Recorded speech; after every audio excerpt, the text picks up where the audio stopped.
Hello, good afternoon. My name is Hanoch, and I am broadcasting to you here from scenic Tekoa.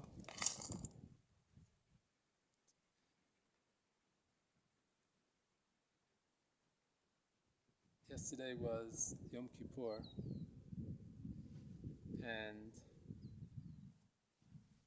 it's so good to be after Yom Kippur, to have that feeling of being clean.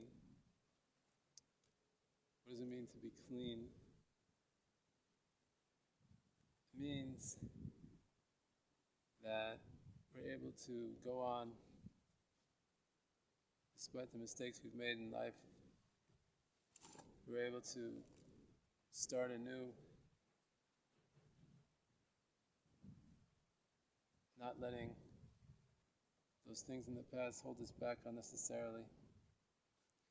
That's a big kindness from heaven that we're able to do that.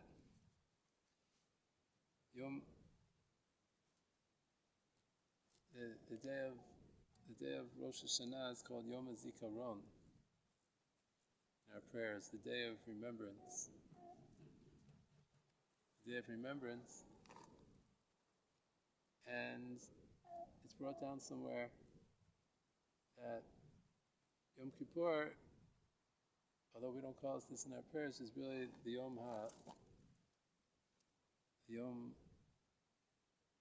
Shel forgetting, Shichicha. It's really Yom Shichicha. It's the day of forgetting.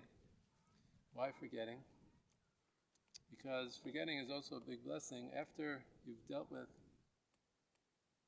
things that you've done wrong, mistakes, or things that hurt you from the past. So it's a blessing to be able to, in a sense, forget about them. We don't totally forget about them, but forget about them enough to move on, to have that feeling of being clean, and to move on. So it's a great day. It's the 11th of Tishri, 5783, Tekshin Pei Gimel. And on the secular calendar, we're in the month of October, something like October 5th, 6th, 7th, I don't know. And at the end of the month, the beginning of November, we have in Israel an election. And so I want to speak a little bit about the election. Because the election is sort of a symptom of a larger problem we have here of a little e-seder, a little lack of order in our political affairs. Because we don't really have a constitution, and we don't elect politicians directly. We elect parties. We have this silly party system.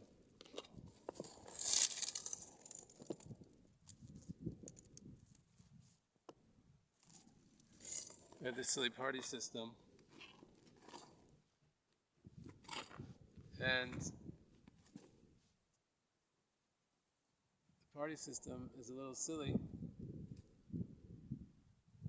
because instead of choosing one person, judging him or her on their character and their experience, etc., instead of that, we elect a party which is a mix of all types of weirdos.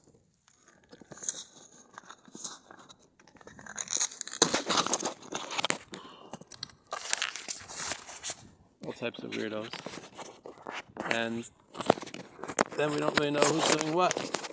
And what's more, since they don't elect the Prime Minister directly, so we don't even know who's going to be our Prime Minister. We could have a Prime Minister like we have now that maybe, I don't know how many percentage of people vote for the Peach Party. Before we had a Prime Minister that, Mr. Bennett, that I don't know how many people vote for his party. Something like, I don't know, less than 5% or something of the voters. And the guy ends up Prime Minister, which I'm not saying he's a bad guy, but it's not such a democratic thing. So, forgive me for wearing sunglasses. So, how can we do better? How can we do better? That is the question. And I believe you don't have to reinvent the wheel when it comes to good democracy. Anyone who's lived in America, who's had family there for a significant period of time, as I have, knows that we don't have these problems in America of governments dissolving before a regular election.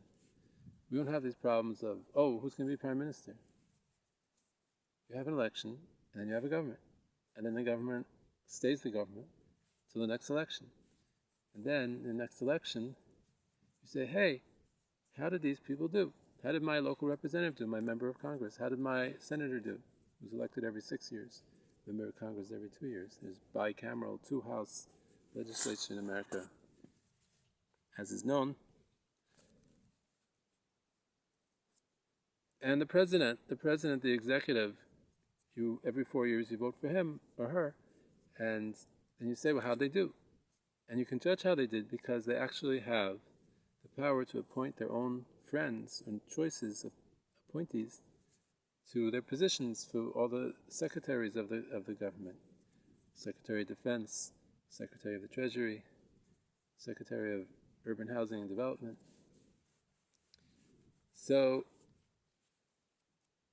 you can hold him or her, that president, responsible for what their appointees did. Not so in Israel with our coalition system, because who are the appointees that the prime minister has to pick here? They're the people from the other parties. From the parties, his political opponents, or not people that even shares the same views with. And then they become the ministers, and they may not share his ideology. So how can you even hold them responsible for their same policy? They're at loggerheads. These different politicians within the same government, the same so-called government called a coalition. So what's the simple solution? The simple solution is to elect them separately. That is to say,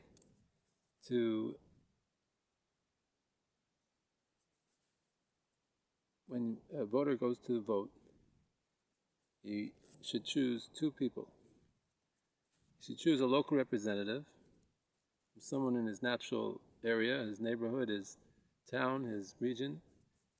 They say, I don't know, I think the Israel Democracy Institute or someone says that there's there's different theories of this, but someone says there's 50 natural regional regions in Israel, which seems like a good number for me. Some people, I think the Department of Interior has 14 or so, or 13 or 14 districts, which the administrative districts, which the country is divided into.